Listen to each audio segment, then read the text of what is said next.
listening to the sweet sounds of the After Movie Diner. Support us at patreon.com/After Movie Diner. Or I'll punch you in the teats. Rate and review us on iTunes, Earthling. And now, here's your host, Jon Cross.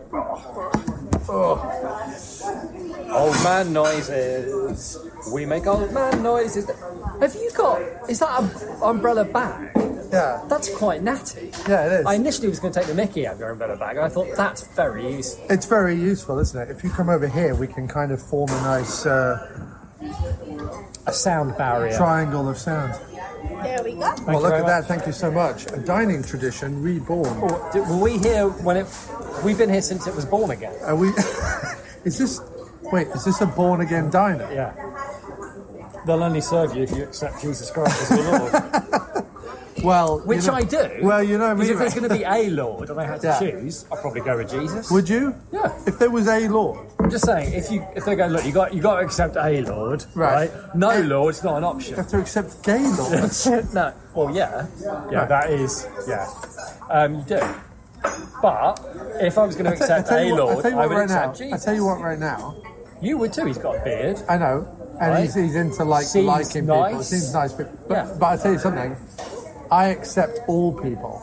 So therefore, by process... Ascension Jesus, you accept it. But do you accept all people as the Lord? No, I just accept them. Like as a Lord? No, just as their own... As a lordliness. Yeah. Lordliness. Well, yeah, maybe I accept you as your own lord of your blue sweater or something. Yeah, Lord of the blue sweater. Lord of this blue sweater. It's a very nice sweater, actually, and I like the combination with the stripy shirt. Thank you very much, mate. Well, I don't know why we've started this episode being nice to each other. How boring that is. It's because of the movie, that's why. Right. Because the movie was so incredibly nice. We walked out feeling nice. It was kind of nice. It was nice. It was relentlessly positive and nice. It was touching. Yeah. It was... Wait, this is where...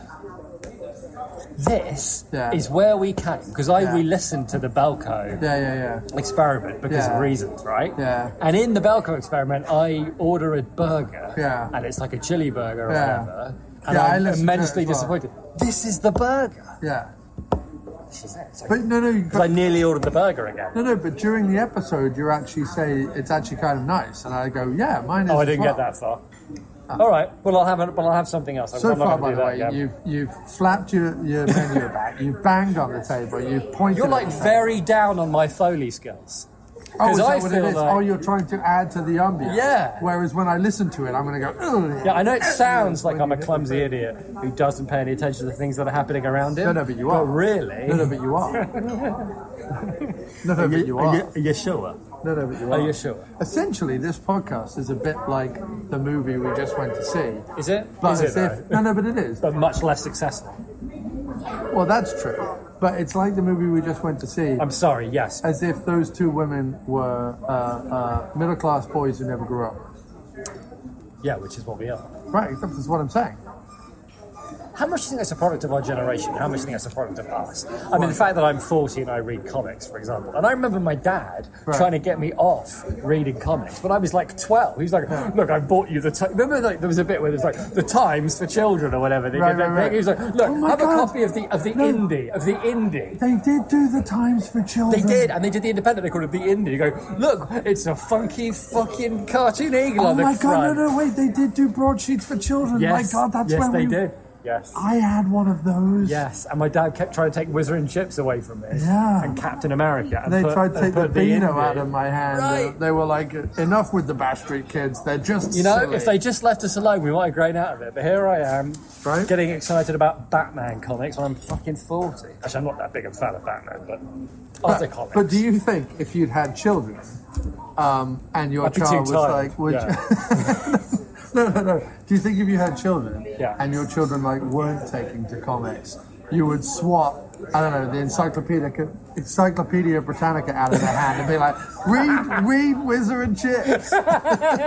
Well, probably depends how like... Read the Dandy. He's got a big chin and eats things called cow pies. It's hilarious stuff. If they were like unhappy, if knowledge made them unhappy, I might think about it. I'm like, you don't need to know everything.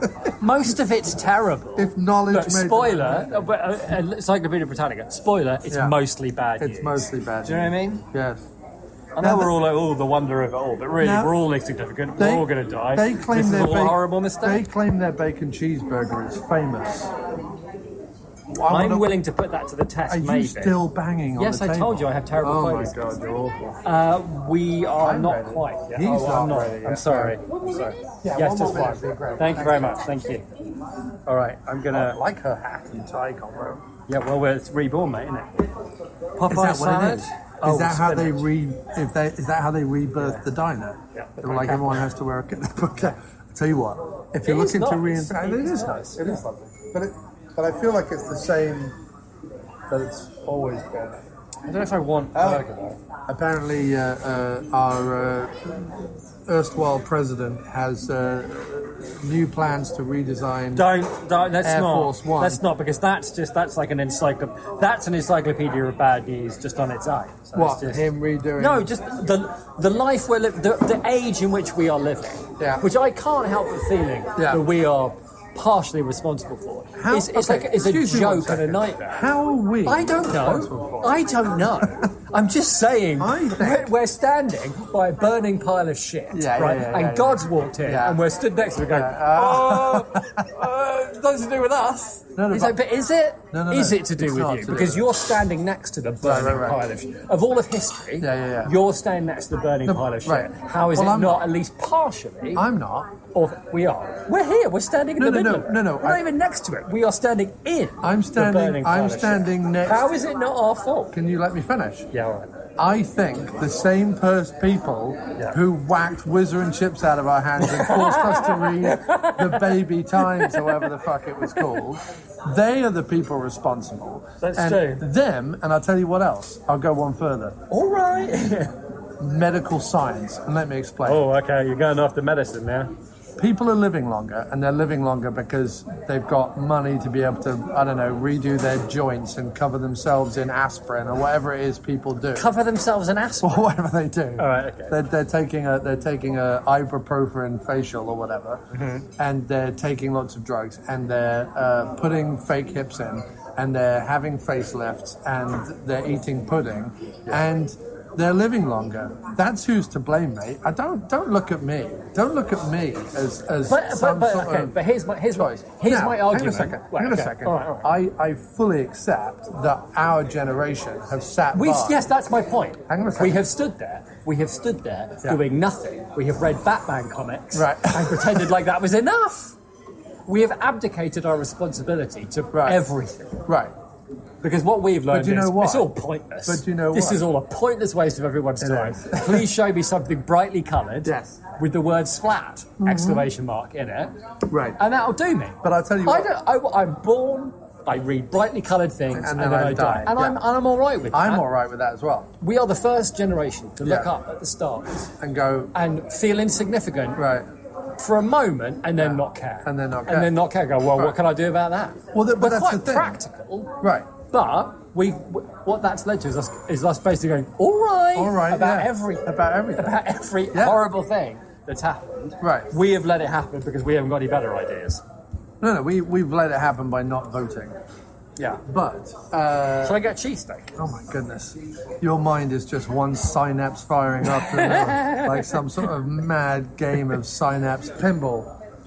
Your brain is synapse pinball flapping from one ridiculous notion to another. It is partially because I don't want to get into like a big thing here, but I do feel like it's partially because we were taught from a very young age by movies more than anything that the most important Don't come after my movies, mate. It's all I'm hanging on to. No, I know, but that's what I'm saying, right? We were taught that you're hanging on to Batman, I'm hanging on to movies. The purpose of life is to try and enjoy it wherever possible, be kind.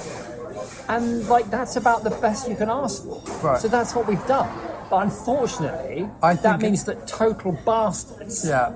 Well, if you're not going to do anything, I guess I'll run the show. Well, no. Now they run the show. Can I point something else out there? Yes. So. This movie's made us think very deeply about things. Well, no, it hasn't. No, really. It's just that I don't feel like we have much to say about the film because it's really nice, it's really pleasant, and I don't really. Have much to say. But I think we do. I think the point is that looking at a film, right? That this is what I liked about it. looking at a film that represents being young. Booksmart, by the way. Booksmart. Booksmart. Watching a movie that represents being young in a believable, realistic way, but more importantly, in a narratively unconventional way. In other words, we haven't seen. This is not a film we've seen a billion times before. There's beats in it and echoes for sure, right? But I felt it reminded me more of what it was like being young than it did of other movies. Huh, really? Yeah. And I think that's why we've come out of it in a kind of a reflective, happy, positive, but reflective, and also for the first time feeling a little bit of distance from the people that were in that film. I don't feel like that their experience of being young is the same as mine. It is subtly different. Right. And it's not about bullies and academic achievement or stuff like that. Right. It's just like, that's the message of the film. It's just like in Zero Effect, right? It's not good guys and bad guys, evil guys. It's just a bunch of guys. All right. I mean, we'll get into the film in a minute. Yeah, but I think we do have things to say. And I think that's why we're talking about these things. No, but I think this, and I've said this before. We, when we were in our 20s, right? When we were at the point where we could possibly be politicized, the likes of the media and social media and everything else didn't bring the harshness and hideousness of politics into our life on an hourly, minute-by-minute basis. That's the first thing, right? Yeah, that's true. So the reason why... We were relatively isolated. The reason why the younger generation now is so politicized is because that is what they're bombarded with. And it's a good thing because it means that they can rise up and march and change things and da-da-da-da-da.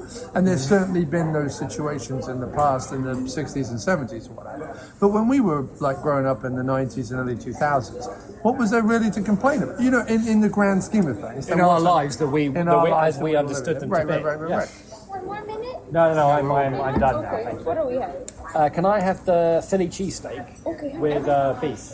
Beef, okay. Mushrooms, peppers, everything's okay? Yep, the whole thing will be lovely. Okay.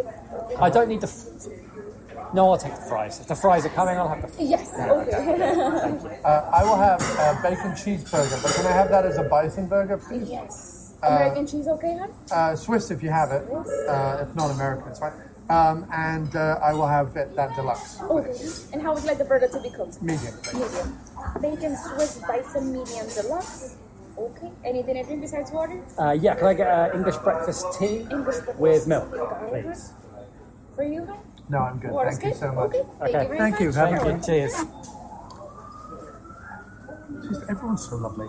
So that's what I mean. I do feel like we're being bathed in loveliness. But let me finish. So this is what I think about our generation, right? We are both technically, statistically, and demographically a middle generation, and a bridge generation, and definitely a lost generation. And I'll explain why. We're not Generation X, and we're not millennials. We are in between. Most millennials are defined by marketing departments as people who predominantly grew up in a digital world. And while they may have been born in the late 80s, early 90s, while analog was still king, predominantly by the time they came of age, there was a digital world around them. Right. We, on the other hand, I was damn near 18 before any kind of knowledge of what the internet was outside of email came into my head. Post that, we kind of evolved with it. So we did adopt it. The thing they say, I think they call us Zennials, which is a horrible name, but it's basically a little generation that exists between the people who were born in the early 70s and the people who were born in the mid 80s. There's this little 10-year gap where they grew up without technology, so they knew the analog world, they knew the way it worked, but then they adopted technology once it came upon them. But at the same time, they have a healthy skepticism towards it as well, whereas millennials have sort of taken it on wholesale, right? So we're a middle generation in terms of technical development and advancement. We're a middle generation in terms of the fact that the older generation, who should have at this point retired, moved on, and allowed us to take over middle management, upper management, CEO status, whatever, are living longer and working longer and wanting to have their money more. So there isn't a transfer of power in the way that there used to be. It used to be when people were retiring at 60, 65, and we're too 70. lazy to take it. Right. It's not just that. It just seems, first of all, it was never, as a generation, it was never our desire to necessarily take it. But secondly, rule the world. It also feels sort of pointlessly insurmountable. Not that we don't want to make the effort, but we kind of think about the long game of it, and we're just like, all right, I'll just keep slubbing by. Like, what's the point? Like you say, we've looked up at the stars, we feel insignificant, we've gone, well, let's just have a jolly old time of it, and da-da-da-da. But that doesn't mean we're not political. We have progressive views, most of us, and... yeah, thank you very much. Thank you. And we want things to change. But because we were... Can't be asked to change. No. But because we were raised in the shadow of the 60s, and our parents had gone through it, we can't believe who our parents have now become, or our parents' generation has now become. We're kind of like, well, wait a minute, didn't you solve all this shit? You didn't. Oh, wait, we have to deal with your generation again, now being horribly right-wing as you get older, because you, I don't know, want more pie than everyone else, or whatever it is. So we're just annoyed either way. And then here come millennials with their fucking, I don't know, eye faces and Google hair or whatever, and we're just, oh, you're irritating as well. And we're just stuck in the middle going, well, fuck it. We're going to have movies and comic books and diners, and we're going to enjoy what's left of the old world while kind of accepting the new world. Yeah, that makes sense to me. I guess I'm trying to enjoy what's left of the old world while accepting that the new world is going to run me over. Well, because... Look, here's the thing. Wait. One last point. One last point. Because just one last point, and I'll do it in a sentence. To fight the past, meaning the older generation, and, like, take over power seems ridiculous because the younger generation is nipping at our heels.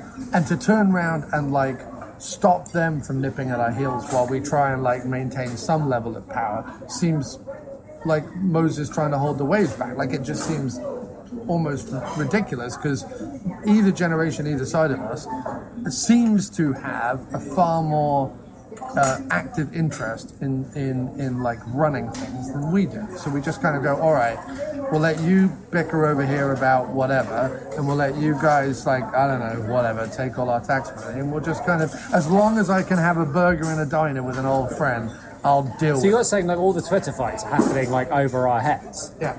We're like crouching in the bunker of... well, we're watching, I mean, I don't know about you. We're crouching in the bunker of Arrested Development.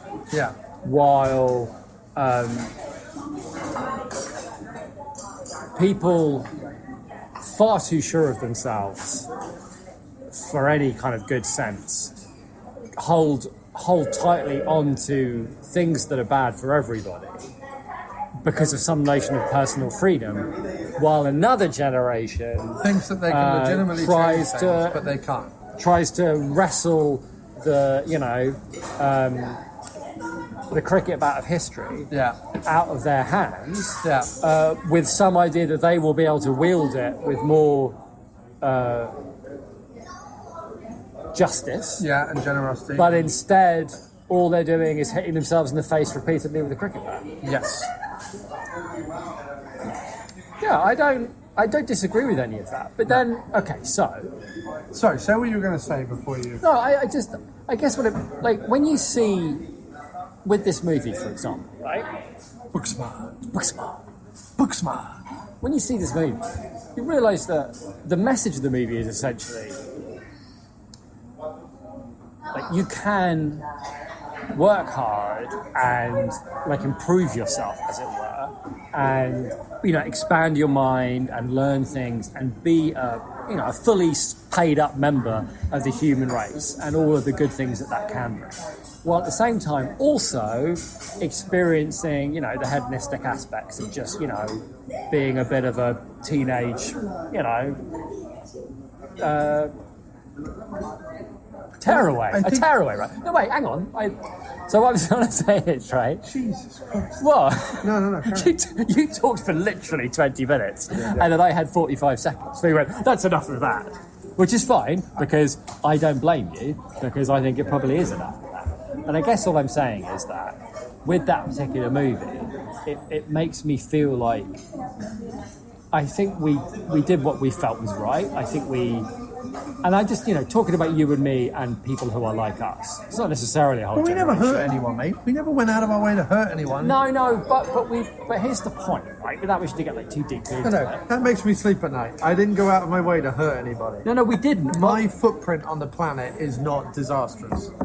No, it's true. We don't need to go into the, culpability for things beyond our control. But we accepted the cheap clothes and the. We had no other choice. They're not paying us any money. I know. They were paying us. I'm just saying. Like they what this movie makes me realise is that I have spent an awful lot of my life, right? Trying to enjoy it as much as I can. Yes. Trying to do good things, trying to create good things. But ultimately, the more important thing for me was to enjoy and appreciate the life that I had. Yeah. And I can't help feeling a little bit that I could have done it a bit better. Not my life, but I could have been a bit more focused. Like, actually, if I was to go back and ruthlessly examine, my time, you know what I mean?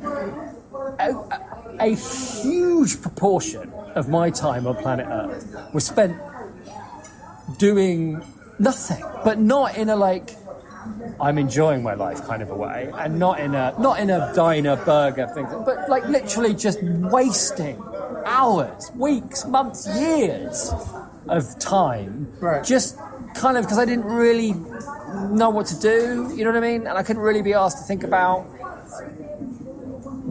or maybe didn't have the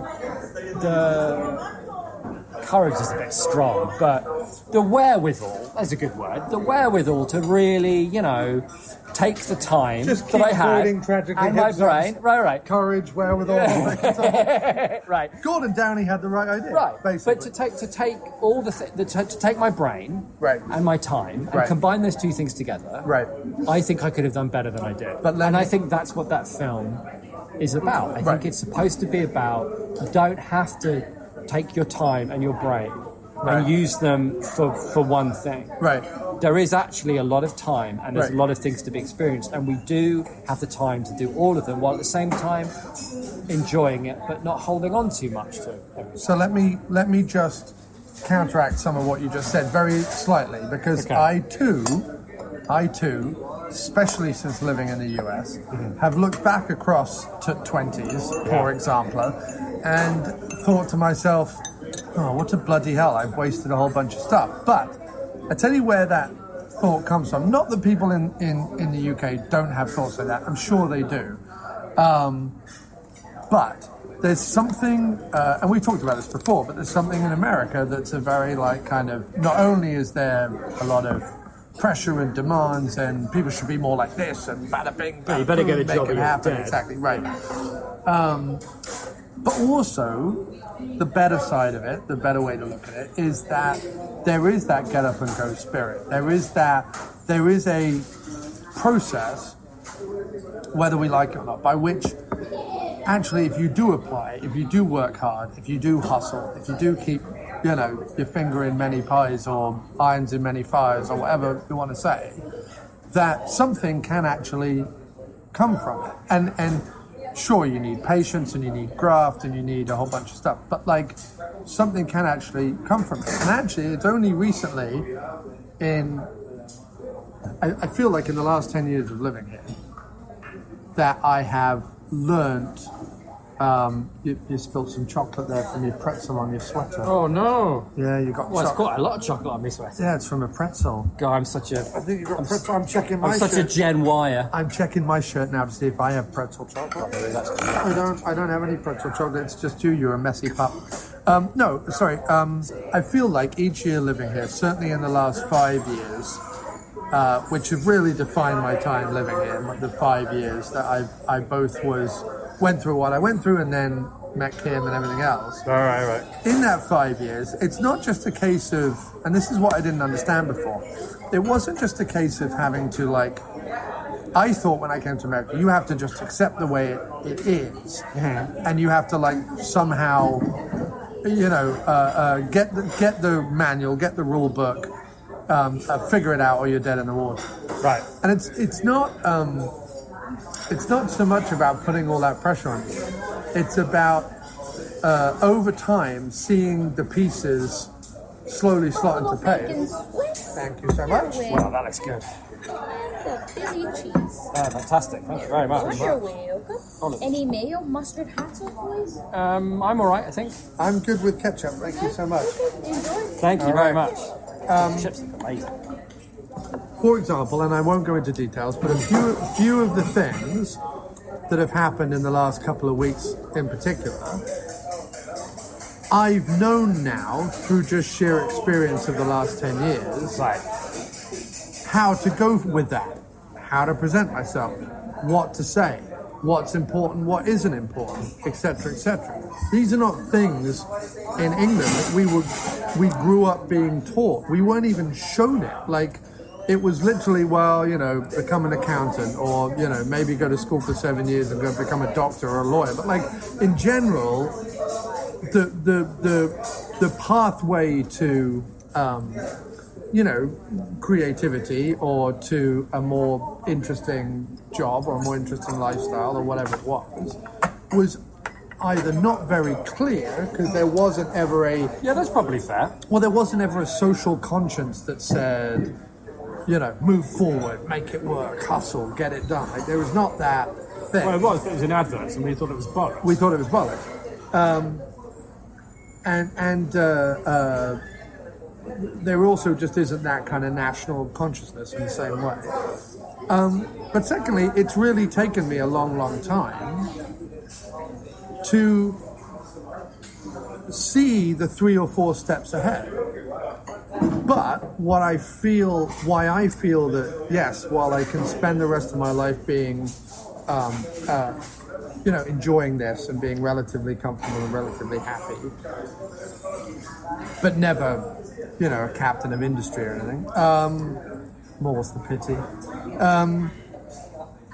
I see the pieces now. I see where to go now. I see how to do it. I'm inclined to still do it, which is nice. It's nice to be kind of 40-ish and still feel like I can light a fire under myself if I need to, which is nice. That's a good place to be in. I feel better equipped for it, and I feel even better equipped to handle any rejection that may come from it. Because how many times have I been down a path where like shit hasn't worked out and I've gone, all right, next one, like I'm good. So that's what I feel about, like, I think that there's a lot of mitigating circumstances as to why we find ourselves a little bit on a precipice and not really knowing what we're doing, and while also looking back at our 20s being like, fuck, I wasted a lot of time. But you shouldn't feel bad about that at all, because it wasn't wasted, because it got you here, because everything you did led to... No, I agree. I just blah, mean... blah, blah, blah, blah. The After Movie Diner with Jon Cross will return right after this. That's right, it will return, and it will return forthwith. However, we must play an advert at this stage. I apologize, but we need to pay for this thing, and we just had to drop $200 on renewing the website and a whole bunch of other stuff. So we do need to pay for it, thus the advert which we're about to play. However, if you would like to hear a advert or promo for something you do, writing, podcasting, making films, making music, whatever it is, read out here at this point in the show, then all you have to do is go over to Patreon, patreon.com/After Movie Diner, and donate $3 to the podcast. Become a $3 sponsor of the podcast, and I will read out any promo, advertisement, or anything that you want in this spot on the show. So go do that over at patreon.com/After Movie Diner. You're listening to the After Movie Diner with your host, Jon Cross. We watch movies for a number of different reasons, right? And sometimes we watch them just because they're fun, right? Like, you know, The Warriors or whatever, right? They're just fun, well-made, good movies, and we enjoy them I got cheese in my beard. You've got cheese in your beard, and that's going to be an image that's going to stick with me. I got stringy, melty cheese in my beard. And sometimes probably look like a jacket. And sometimes you watch a movie, and it makes you think about not like in a big deep oh my god I have to change my life way, but what I guess what I'm saying is you reach a certain point in your life, right, where I am now, where there's not that many things that make me stop and look at my life and how I live it and what the hell's going on. Probably a good thing considering your life. Well, exactly. But that's... I'm kidding. I know, but that's what the movie did. And more than that, right? I've been convinced for a while that the whole proliferation of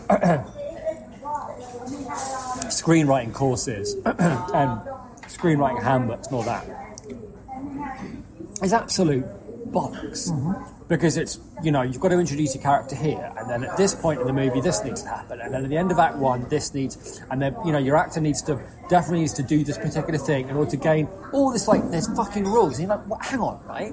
I realise that you've looked at all these great movies, and you've identified, patterns and rhythms and whatever. Great, bully for you. But once you just take all that structure out of those things and lay it out on a fucking table, and then you plug in, right, he's a cowboy, she's a spaceman, let's fucking, let's go. Then they just churn out all this stuff.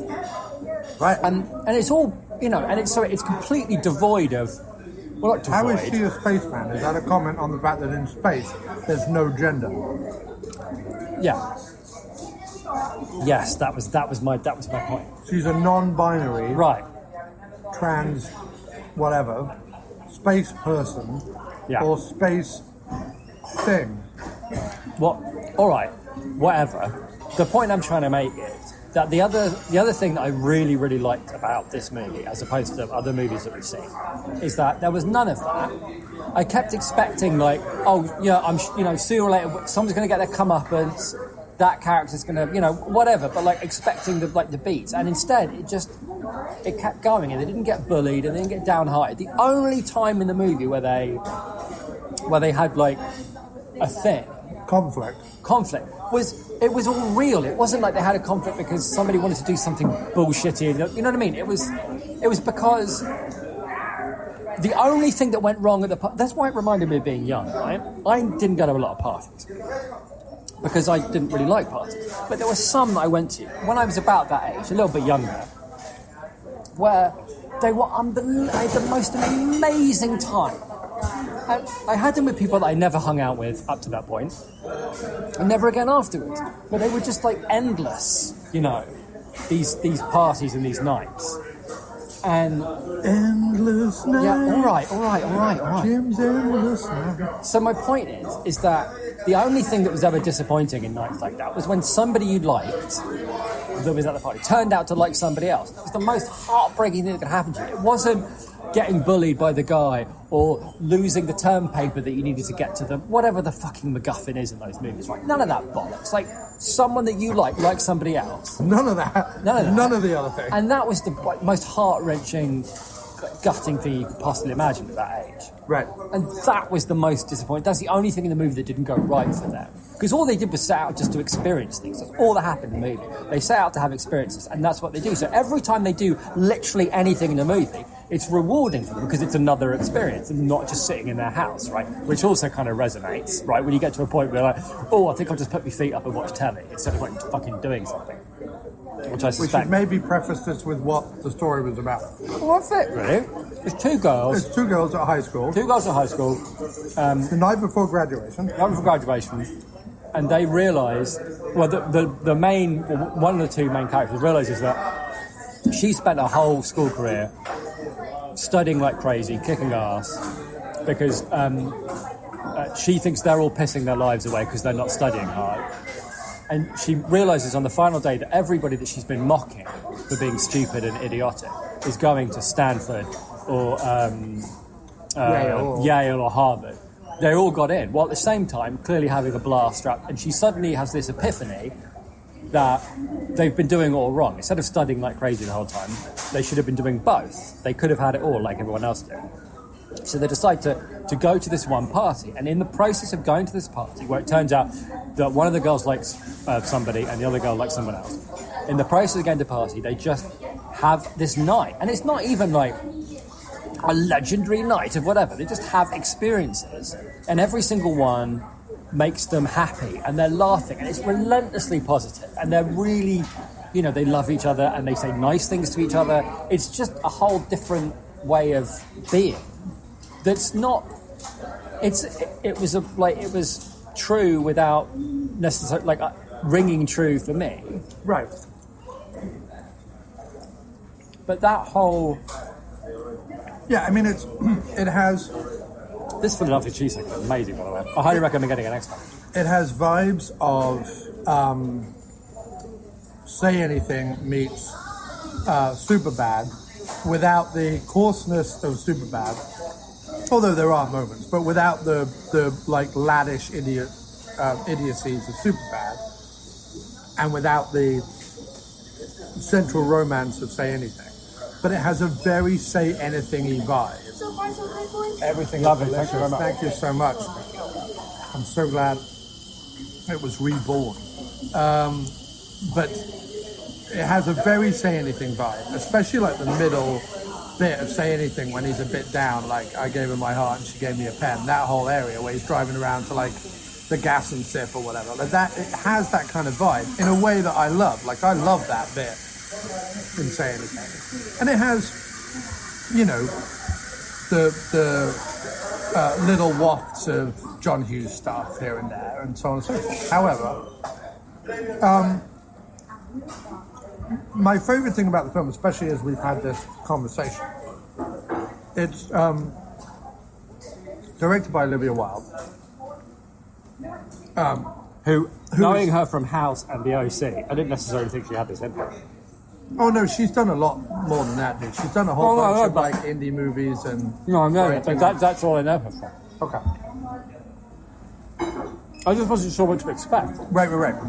So, what I like about it, and what I've actually sat here, listening to you, but also thinking about the conversation you and I had when we came out of it, especially about our generation, right, and where our generation lands.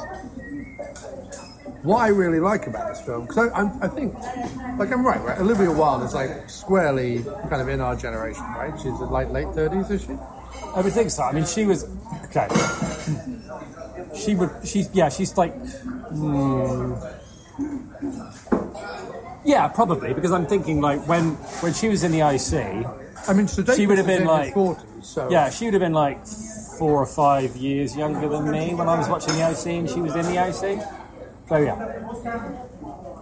What I thought was really good about this movie, post our conversation, is that I actually feel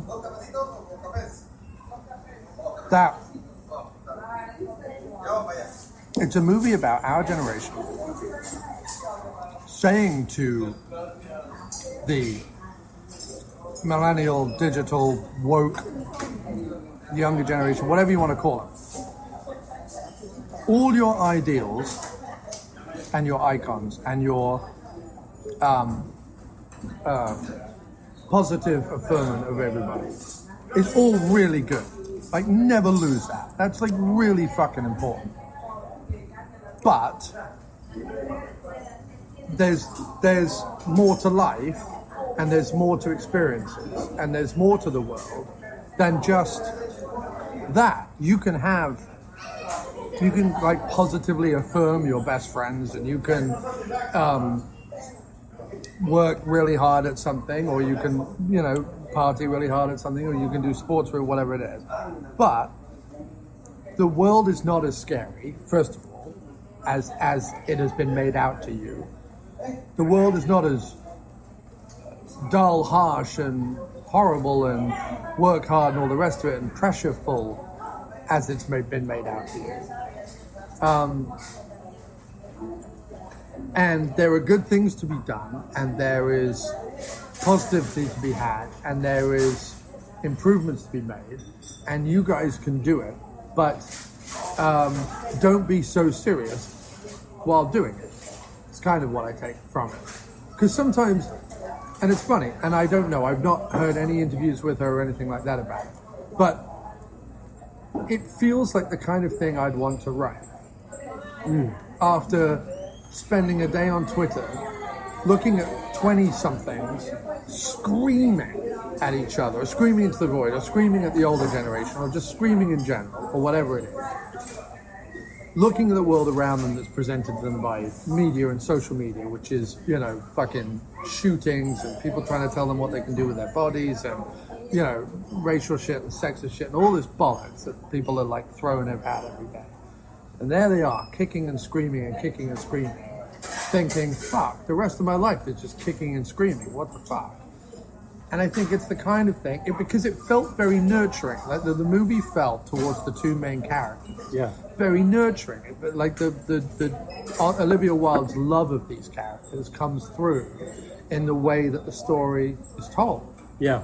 And not just the love of them, but the love that the guy doesn't turn out to be a bully, and these people don't turn out to be idiots, and this woman doesn't turn out to be... Like, everyone has a positive slant. There's like the crazy woman that everyone assumes is on drugs and all drunk all the time, who hangs out with the other guy. And those two are like super rich, so they're kind of ignored because they're essentially acting out with their money in the way that teens like rebel or whatever. But not only has the dude obviously got like some really like soulful things that he wants to do with his life, and nobody really knows me, and sort of a Breakfast Club moment. But also, he imbues that woman who's throughout the movie, the crazy girl who's always wearing like the military cap and is at every party and who's by far the funniest thing in the film. She's amazing. Yeah. He imbues her with like humanity and loyalty and all this stuff, and that's super lovely and super charming and super ingratiating. And it felt like, we know you've got this, but we've got you too. Like our generation will kind of look after you as well and guide you into, maybe our job is not to take power, but maybe our job is to guide you, in the younger generation, into taking power. I like that. That's nice. That's very nice. And there's some things you said too that I think are true that I hadn't thought about before. That idea of the you don't have to do everything message is actually about don't be worried about everything all the time. No, I hadn't thought of it like that, but I think that's true. You can't tilt at wimbles every fucking day. No, I like that. And you're right, she is our generation. So that makes sense. And I think you're right. I think that it's a positive message. And I don't know, I mean, obviously it's a bit like Parks and Recreation. It's a bit fuzzy around the edges, obviously. Not everybody can get into Harvard. You know what I mean? Like, literally everybody she's talking to is, well, this is just one high school in one town, in one country. Not everybody can be like a fucking winner. And I do feel like that's one problem I have with America. It's like, not everybody can be a fucking winner. Right. You know what I mean? There's just, like, they're called the 1% for a reason. It's not like the 50% and the 50%. It's like, But it's a fucking movie. And it's about, when I was watching, I was thinking, if I was, a teenager and I saw this movie, I can see that this would be like my favourite movie of all time. Right. He's really loud. He's really loud talking on his phone. Yeah. I kind of want to wait till he's done. Yeah. I agree with you on the, it takes a little bit from the idea that sort of, everyone's wonderful and everyone's precious and everyone whatever. But I don't... But it's about a message, isn't it? It's, any movie, any work of fiction, it's about... What's its message? What's it telling you? What do you remember? What do you take away from it? And the point is, everybody you look at, this is the thing I think the message is. It drives me crazy about just people in real life in general. Everybody you meet could be, regardless of what they look like or how they first appear to you, a potential Harvard scholar and all-around wonderful person. Right. You don't know. So you may as well treat everybody as if they're fucking smart, right, fucking cool. Right. Because why wouldn't you? Right. Because if they're not, that's okay. You can move on to the next thing. It's no fucking skin off your nose. But the worst thing you can do is treat somebody who might end up being your best friend, who you will change the world with, as a fucking idiot because of how they dress or because they, like a drink. You know what I mean? So it's like, what is a movie? That's what I liked about the music too. It's like, it wasn't, like, I watched Bad Times at the El Royale the other night, right? Which is pretty good. But it was like, the music was like, all right, we get with the fucking music. Like, we've got to have cool music, cover fucking everything. But in this one, it felt more like, this is their life as they experience it. It's punctuated by short little snippets. It doesn't feel like staged or cinematic. It feels like, this would be what they're listening to when they're in a car or when they're walking along. Or this is how they feel. It was playing on their heads. It felt natural. Right. It had like, it wasn't like, it wasn't like a French New Wave movie, like, this is what school's really like now. Do you know what I mean? It was like, this is a fucking movie. This is a movie for teenagers now. And this is what I want to talk to them about. And this is how I want them to, how I want everybody to feel about everybody all the time. Right. And like that, so to set it up as a movie and to make it a movie and to make it funny as well. I mean, it was funny. Right. Then how can you not love it? There are 101 movies about, like, someone is bullied relentlessly and then triumphs at the end or whatever it is. Right. But what I've liked recently, and I know there was that one you didn't like very much with the girl dying of cancer or whatever it was. The guy who's the best friend of the girl dying with cancer, you didn't like that one. The guy who's the best friend of the girl dying with cancer? There's been a lot of teen movies in this vein. I mean, this is by far the best one, but there's been a... Oh, no, I like it. You mean the John Green stuff, the Fault in Our Stars or whatever. Yeah. No, I like Fault in Our Stars. Oh, okay. So there's that one. There was Love, Simon, about the gay guy at high school, which I actually really liked. That was another good one. There's this, and there's been a couple of others, but, I mean, I don't watch every teen film, but I feel that they're all coming, all of these movies are coming from a very good place. They're all trying to spread a decent message, but they're all doing it in their own voice and without too many cliches or without too many like tropes, but with enough of a nod to the past that old bastards like us can kind of go in and know where we are with it. You know what I mean? Yeah. Like, but you're right. It does feel like these are the movies that will be remembered. That was very nice, by the way. Thank you. Thank you. A little bit more hot water for the tea? No, I'm all right. Thank you very much. Thank you. The people growing up at this time aren't going to remember fucking Mortal Engines or Alita Battle Angel, but they'll remember Love, Simon and Booksmart and stuff like that. Do you know what I mean? Like, these are the things that in 20 years, these will be the movies of this generation. Not all that fucking bollocks. The Pretty in Pink and the Breakfast Yeah. You know what I mean? Like, those are the things that connect to people. right. Not all that fucking bollocks, you know. So that feels good, and I wish we had a chance to. And that was, one of the reasons why this movie was in the news, right? Because it was like, how come more? It didn't make very much money versus I don't know, whatever piece of crap was out. It's like, but that doesn't matter. It's been out for 3 weeks in New York, and we saw it in the cinema next to Penn Station with a crazy old man eating a burrito. Yeah. Like, you can't get much more multiplex than watching it next to Penn Station 3 weeks after its release, while a crazy old man eats a smelly burrito. Like, you've made it. Yeah. So I think they're doing okay. And it was packed. It was still busy. Yeah, it was still busy. And in fact, the 6:30 screening we were going to go to at Kips Bay was sold out. Yeah. See, the thing is, like, if it's new, like this is, like, we've seen some things where it's like, take an old script, put some female characters in it, right? And this could have been that, like, with Superbad, but it wasn't. And I'm sure someone somewhere has called it, like, the female Superbad. Right, but the truth is, it's like, it's the female Superbad in the sense that it's, like, the story of two teenagers trying to figure out what their lives are.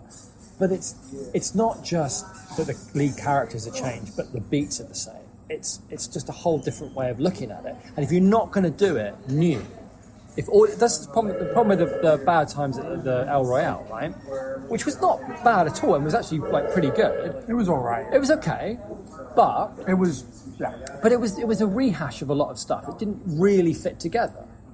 Right, and I didn't really understand like why it was made or it's how it got made or I'm inclined to agree, but I guess why it attracted the audience that the cast that it attracted. Well, okay. The reason I think it got the cast it did is that if you're in a Marvel movie or whatever, you can do whatever the fuck you want for your fucking life. They paid you so much money. At a certain point in the Marvel universe, they'll pay you so much money. You can work whatever you want again. And there's not that many interesting films knocking around. Right. You know? So you can do what you like. But I guess what I'm saying is that film is like, you had money and you had a cast, it had a great set, and you didn't say anything new with it. It wasn't bad, it was quite fun, and Jeff Bridges was really good in it. And we've got to a fucked up point in our technology that when the bellhop guy is Bill Pullman's son. Yeah, I didn't know that. Yeah. So when he first appeared, he looked exactly like Bill Pullman. Like, exactly. He put a jacket on, I thought. And instead of thinking, as I would have done 20 years ago, I wonder if this guy's related to Bill Pullman, which he was. Instead I thought, have they used the anti-aging technology on Bill Pullman to create this character? Like, what the fuck? That should not be my go-to explanation for why somebody reminds me of Bill Pullman. That's weird. That's weird that you know what I mean? Did that. Yeah, that's weird. But then my brain. Your brain. Yeah. But I guess my point is that I'm watching Bad Times Are going, this had the potential to be new and interesting and whatever, but it wasn't, and this was. And so it's not easy to do that. Here's another thing that I'll say. I had a younger stepsister. When my dad remarried, my stepmom had a much younger daughter, and so I was in a very interesting position when I went and lived back with my dad at 15. Right. Of seeing him raising another kid again. And I remember she was... With a slightly critical eye, a heavily critical eye. But she was 7 or 8 at the time or whatever, and he was going through like her books, whether it was... there was a book that... what was the large lady in the UK that always used to talk about sex on morning television? Oh, fuck. Claire Rayner. Claire Rayner.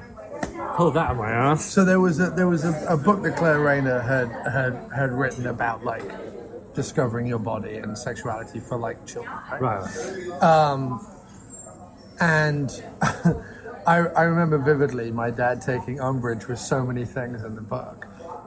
Primarily like some of, and even I would agree with this, is like some of the very childish names and kind of slightly, Christian fluffy names that she gave to parts of the body that already had names and didn't need to be called, the baby making hole or whatever it was called. Right. Because that departs all sorts of, wrong messages to young girls. It's just for babies. But also, I remember it was an inclusive book that the drawings in it, the illustrations in it, were, multiracial, multi-gender, whatever it was, right? And there were multiple books that, because Nia, my stepsister, was sort of 7 or 8 when would she have been? About 7 or 8. She would have been 7 or 8 when sort of mid-90s, right? Okay. So post the first wave of like political correctness, but certainly at a point where we were taking our first, very public steps into being more inclusive as people. And it's weird to think that didn't really happen till the 90s, but it really didn't happen much till the 90s. Right. And I remember my dad looking at it and going, well, it's just stupid, isn't it? What is it? Every book we read now has to have one of everybody in it. Like, I remember that being his attitude. Which says horrible things. He doesn't really mean it that way, but the way he was... I know, like, what? Forcing it down my throat. Yeah, no, but him being like, well, it's just stupid. You don't go into a room and there's one of everybody. Why is there in this book? I'm like, I don't know, maybe so that the book appeals to everybody. Like, but he had that thing. I'm going somewhere with it. Right. What I'm saying is there was a time where, and it still happens sometimes, but there was a time when certain representations of different ethnicities or different genders or different sexual persuasions was seen very much as a well, of course, one of the characters has to be gay, doesn't it? Like, you know what I mean? Like, there was that thing where it seemed phony. It seemed phony, right? And even with the best will in the world, with the a more liberal attitude that you and I may have, there were still some things that were made in the early days of sort of the PC whatever, that you're a bit like, oh, come off it. You know what I mean? Does everyone have to have a thing? And it doesn't necessarily mean, thank you, it doesn't necessarily mean sort of race and gender and sexuality, but like very often they'd be like, oh, someone had to have an ailment, someone had to have a thing, like it was very much that thing. And it would come across as forced or phony. And what I've liked about the recent wave of things I've seen, whether it's some of the stuff I've seen on Netflix, whether it's movies that are made by women or by people of different races, or movies like this one, Booksmart, it doesn't feel alarming anymore. It feels completely, well, not alarming, that sounds bad, but it doesn't feel phony. It doesn't stick out anymore. Yeah. It feels it doesn't need to be telegraphed, and the gay relationship in this and the racism. You're right. It's not like there was no call out to it. There was one line where the guy was like, "Have you ever been with a Mexican?" And that was about it. There was no other hint at any other racial thing, and there was no either telegraphing issues or conflicts born out of the fact that one of the characters was gay. It was just, she's in the same way, and that's how it should be. I'm applauding it for that. Like, that's how the world is. That's how people should interact with it. It shouldn't be separated out. It shouldn't be segregated. It shouldn't be a different class or a different make of person. You're not talking about fucking cars. It's not like, well, this one's a hybrid and that one's a diesel and that one's a, Volvo, whatever. It's, I'm losing on the metaphor there, mate. Meaning all people are all people. Right. And they all have the same. The conflicts, this is it. In the past, the conflicts would be born out of whatever the writer thought made them different. Right. In this film, the conflicts are not born out of any of the character traits that the characters have outside of their own humanity. Right. Yeah, you're right. That's my point. Yeah, that's good. Because even the argument, waffly way, but I meant because the big central argument that we referred to earlier, one of the reasons that works so well is that, in fact, by the way, that was the best bit. I mean, it was really well directed. Really well done. It looked great, but there was a bit when they're having the argument and they're yelling at each other, and they have every reason to be mad at each other at that point. She's got every reason to be mad with her friend because of what she knows, and she's only trying to do a nice thing. And the other one's got every reason to be mad at her friend because she's dragging her away from a party where she thinks, there's someone there that she likes because she's ducking out as she always does. And they refer to characteristics that are probably true, right, and have probably pissed each other off about in the past. So it was all real, but it was all stuff that they didn't have to have some grand gesture to make up for it. They said they were sorry, and that was it. Right. And they knew they felt like that about each other. It doesn't really make any difference. Right. But in that argument, they did a bit where there's like music. The music came up, and she started moving the camera, and instead of the camera focusing on the person like in the argument talking, the camera is focusing slightly on the person hearing these things. And the argument became much more about what's painful about this argument. It's not what's being said. It's about how it feels to hear these things. Yeah. How it feels to hear your friend say these things to you, and how they're true, and how all you're thinking about is how angry you are with them. Yeah. And how it was all in their faces. And that's why like the dialogue cut out like halfway through. It just kind of faded down. There was music, and it was just them reacting to these things that were being said to them. And it was like those arguments. You don't hear anymore what someone's saying to you. You only know that it's really hurting you. That hearing these things is painful. And it was like, and I haven't seen that. Yeah. I'm sure, I don't know, maybe somebody French did it in the 60s. I don't fucking know. I'm sure it's been done a billion times. But watching it, I thought I've never seen that before. No, it was really cleverly done. Where it was really clever. It wasn't like I'm being so clever here. It was just like it felt like the movie was, which it also did really well all the way through. Actually, now I think about it, it followed the mood of its own making. Yeah. Like it created a mood, and then the movie followed it. So it wasn't like. It wasn't jarring. You didn't feel manipulated. You didn't feel like guided through it. You just felt like it was happening. Right. And in fact, nothing in the movie was, well, look at me and how so-and-so I'm being. Right. There wasn't like a look at us and see how feminist or positive we're being. There wasn't a look how quirky and eccentric I'm being. There wasn't a There were certain characters that were femme positive. There were certain characters that were quirky and eccentric. But like they fit the world perfectly, and at no point... like I say, at no point were the issues or the conflicts driven home because any of this. You know what I mean? Quite the opposite. If anything, it tried to find something positive and wonderful about all of those people. Yeah. Yeah, the only person it slightly took the mickey out of was the principal. That was it. Right. He was the only one that they felt like... And even then it was more like, that's a bit sad. Yeah. You know, and it was an acknowledgement of like, there's a generation out there that is a high school principal and has to drive an Uber and is trying to write a book. Yeah. You know, and you can tell it, the female detective pregnant thing is like, you're trying, you know, and I feel like that's like, in many ways... You felt a bit Sudeikis. I felt like Sudeikis, because I feel like I'm exactly the kind of person that would write the pregnant female detective story, do you know what I mean? Like, no, I think you'd have slight more... No, true, but I mean, that idea of like, you're trying, I get it, but it's just... It's not your story, mate. And nobody needs it. No, we don't need it. And I sometimes feel... I don't know what happens in my clearest moments, right, about my own contribution to the world of art.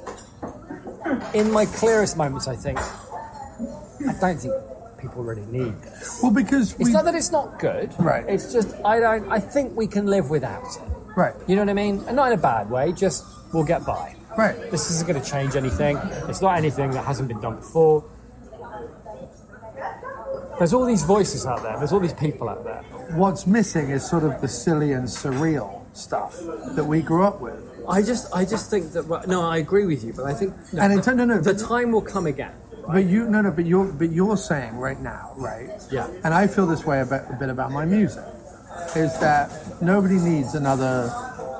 40-year-old male guy singing about whatever, whether it's Americana, whether it's love and loss, whether it's movies or whatever. Like, all the stuff we sing about, there's plenty of other people singing about it, right? Almost in exactly the same style as I am. Doesn't mean I'm going to stop doing it. I like doing it, but whatever. I do personally think that your poetry voice is far more unique and definitely needed and definitely different. Well, but it's an art form that's very hard to sell. That's the problem, right? So if you were... Not a lot of Benjamins in the poetry, mate. Now, if you were combining that with, let's say, a musical sound that, not that people hadn't heard before, because kind of everything has been heard, but that was different to the music that we inevitably make. If it was something different, if it was if it was like the first Mumford & Sons album, or the first Beta Band album, or the first, like one of those bands that, no, they're not necessarily going to like spend the rest of their years being the Stones or Springsteen, but they're going to put that one album out there, the first 3 albums Radiohead did, whatever it is, like they're going to put those albums out there where you're like, okay, this is, yes, it's in a mode we understand, but it's also something new with that. Yeah, okay, I see what you're saying, yeah. If you were doing that with your poetry as lyrics, I feel like there would be an avenue. Yeah. I don't want to go into it. I'm just saying. That's very wise. We should not go into it. No, I'm just saying. Yeah. I understand your sentiment towards the poetry as I feel it towards my music, as I also feel it to some extent about the fact that we do a movie podcast. It's like a billion movie podcasts. I think the one thing, in a weird way, even though hand on my heart, I know it's derivative of Piper and Fry and Laurie and Not the 9 O'Clock News and Young Ones and Black Hat and all the stuff we grew up watching. I feel like the one thing I'm not seeing anywhere is the kind of comedy we grew up with. In the UK, comedy is all panel shows. It's all panel shows. All those people that would have been doing Mighty Boosh and all those people have ended up doing fucking panel shows. right? Which started with like Have I Got News for You and Never Mind the Buzzcocks, and now is literally every other show the BBC makes. And everything over here is satire, almost exclusively, with the occasional like, you know, Portlandia or you know, Stan versus Evil or whatever, like the occasional thing where you're like, yeah, that's cute, but it's very predictable as well. Like it's stuff that. I'm sort of at a point where I'm waiting for the next Kids in the Hall, and they're not really out there. Well, the closest, and that's what I'm saying. That the one thing you and I weirdly offer that no one else is offering right now is that. Well, I would actually say that the things that I've been most impressed with in terms of comedy in America, it's all been animation stuff. I mean, I know most fans of Rick and Morty are arseholes, but it's still an incredible show. And have you ever seen BoJack Horseman? Yeah, I did. The first couple of series are really good. Yeah, I mean, I keep watching. I mean, it does get a bit more serious, but it's still really funny, but also like heartbreaking. For like a show about a guy that used to be he's a horse. It's so weird, right? And yet it's like totally fine, and it feels new and like nothing I've ever seen. It's weird in the sense It's weird in the sense that, yes, it's a horse that it's a lot of anthropomorphic animals that are in Hollywood. And it's new in the way that it examines It's mental illness, really. It's about mental illness. But the setup is classic American sitcom. Now, the setup has to be classic American sitcom because they're trying to feed them stuff that's more complicated and difficult to deal with. But the humor, you don't come at it and go, this humor is completely unknown to me, or completely different to me, or completely weird to me, or uses words I've not heard. Okay, no, I see what you're saying. It's more. It seems like American comedy is more about attitude. So Rick and Morty is an attitude, like a nihilistic attitude, and BoJack Horseman is like a realistic attitude to like how people are. Don't get me wrong; those shows have push things leaps and bounds. No, I see what you're saying. But it's not that British style or that Canadian style or that Australian style. No, I do know what you mean. Silly for silly's sake. I think it's because British TV prizes wit, if not silliness, but also like Monty Python was silly, but it was witty as well. And I think that's what the panel show is about. It's about like they're just like who's the wittiest competitions. That's what they really fucking are. Yeah, but what I was getting around to say was I'm saying like. If we have anything to offer in the things that we creatively do, it's maybe that. It's the only thing that's ever kind of always in my head. Is like, yeah, okay, I see that. The one thing I've always wanted is for someone to hear those sketches and go, oh wow, okay, yes, no, we need more of this. Yeah, that's true, and I would like to help that. I would like to help like that. But I'm just saying. So that's. Ooh. But no, I'm.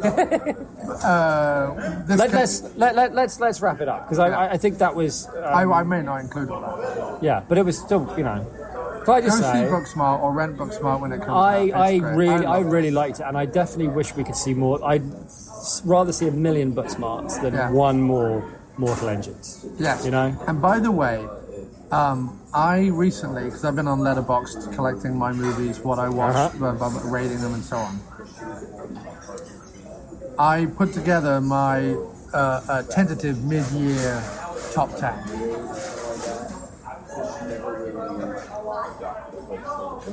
What I love about it is that the movies I'm really enjoying this year, or the TV shows I'm really enjoying this year, or that I'm really enjoying this year, are way more diverse than the films we've seen in previous years. Yeah. Not just in the stories. Like on my top 10, there's like a couple of documentaries, there's like a couple of like B-movie pulp things, there's a couple of like true life stuff, there's a comedy, there's an emotional, first of all it's diverse in genre, but it's diverse in who's in them, like almost all of them have prominent women, either in front of the scenes or behind the scenes, or both. And the fact that this will be added to it, this will be a 4-star added to my top 10 in the first half of the year. And again, directed by a woman, starring 2 women. The acting throughout is fantastic. Yeah, it was really, really good. And also the other thing that's common in a lot of my movie picks this year is not entirely, but a lot of new faces, new actors. There aren't a lot of stars, and if there are a few stars, it's something like a Sam Elliott, who's normally a character actor doing a leading turn in like Hit the Bigfoot, right? Right. I don't have a lot of movies on my list that is like the old guard. There's a lot of like new people, and in fact, this film and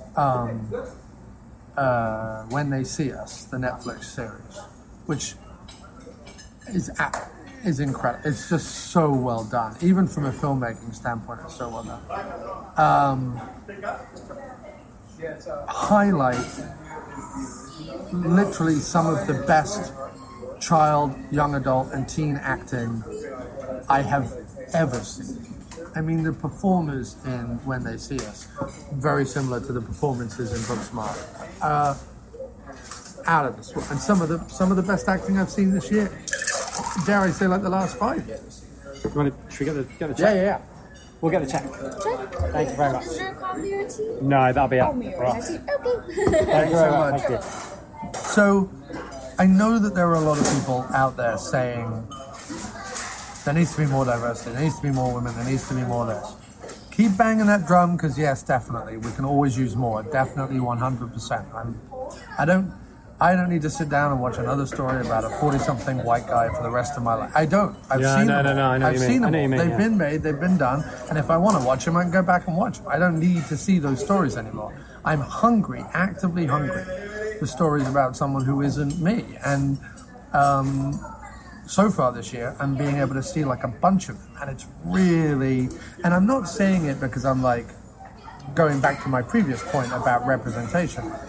I'm not doing it because I'm like, I like this because a woman's in it. Yeah. Thank you. When you're ready, boys, we pay in the front. Thank you so much. Thank you for your service. It was fantastic. I'm enjoying the films, and they happen. I'm not enjoying them because those are the things out there that are fresh, interesting. Yeah, those are the interesting things that are out there, that are available. You know, that's the truth of that. Right. And I agree. It's been even though I'm getting tired of the blockbusters, right? I'm not going to go and see Men in Black. No, fuck no. And were we ever going? No. But I'm just saying, like, it just reminded me, like, enough of the fucking franchises. But what was cool, right? And I noticed this. There's this thing at work, right? They have like a document in August of like the stuff we're showing on our channel, right? And they have like significant movie releases throughout the month. And normally it's like, Avengers, fucking Star Wars, or whatever, right? Like Men in Black remake. You know, like, I can look at it and I know, even though they're like new movies that are not out for a month, exactly what they are. Right. Every single movie on this like coming out, I'm like, maybe I'd heard of it. I didn't know any of them. Didn't recognise any of the titles. And I remember thinking, brilliant. Yeah. If I don't know them, then maybe I'm going to like them. Maybe it's something fucking new. It's not going to be another fucking Men in Black or whatever. You know, like, that's not Fast and the Furious 26 or But I have whatever. to say, as I've said before, 2019, certainly based on what I'm watching, so far is pretty shaping up to be a bit of a corker. I agree with you, That's mate. not to say that there hasn't been some howling. No, But when we're able to see something a little smaller, a little more interesting at the multiplex, then invariably it's usually pretty fucking good. Yeah. Right? And lastly, go over to aftermoviediner.com, where in the last 2 weeks, my goodness, what a flood of content. A flood of content. There's you and me talking Godzilla. Yeah. There's me and Marcus talking Dead Don't Die. Yep. There is me writing about Avengement and John Wick and Headcount. Headcount, another horror movie made by a female director who is currently... Who you interviewed, right? Who I interviewed, Elle Callahan, who's currently making her second feature, Witch Hunt, as we speak. Cool. What else have we got? Got a couple of other things over there. Michael Campuchiaro wrote about Necropolis, which is a fun old 80s B-movie. It's probably a Hammer one coming soon. You've got a couple in the... There's a Hammer one in the pipe. What's the... pipe? Pike. Coming down the pike. Is it pike? It's pike. Pike. Okay. Coming down the pike. Or in the pipeline. Pipeline.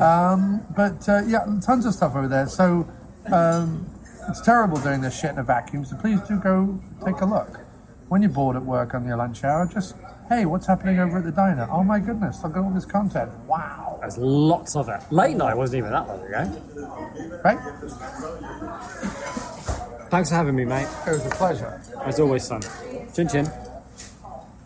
All right, and as that was recorded quite a while ago, there's actually a ton more over at the diner, including Angus McFadden, a great interview by our roving reporter Aaron Carruthers. He was the star of Braveheart and Cradle Will Rock and a whole bunch of other stuff, and he's got a new movie out, Robert the Bruce, which was causing a little outcry because Cineworld in the UK were not showing it. They now are, but there was a whole thing about it. Anyway, go check out our interview with Angus McFadden from Robert the Bruce over at aftermoviediner.com, as well as a whole ton of other stuff. So please do check that out. Anyway, to play us out, it's yet another demo from my forthcoming album.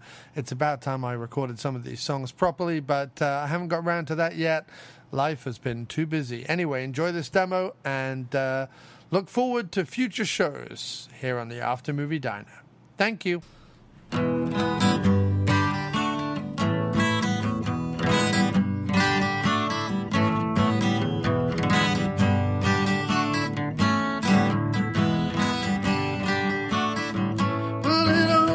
With nothing, just a minor offense. Oh, and how can we stir it, says the man on the fence.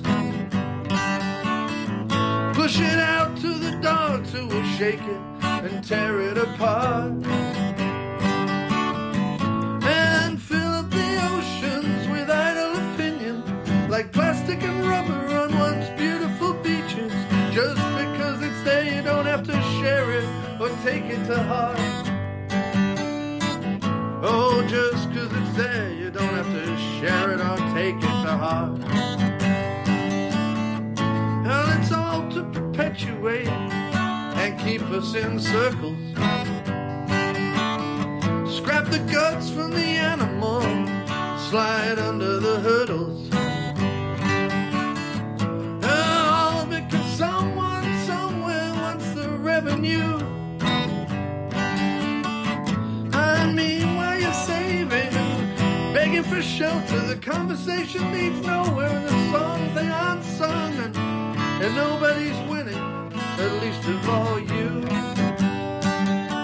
Oh yeah, nobody's winning, at least of all you. And your bootstraps are frayed because everyone's pulling, and you claim you're self-made, but who are you fooling? And you're angry at others, but it's all the fault of your schooling, and no one's coming to the rescue, and no one's listening to reason, and there's nothing left to aspire to, and nothing left to believe in.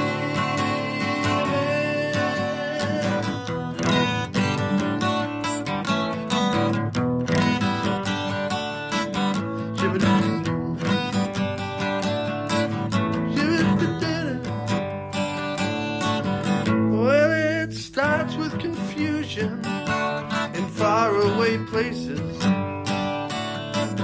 while the hairstyles and the suits practice their serious faces.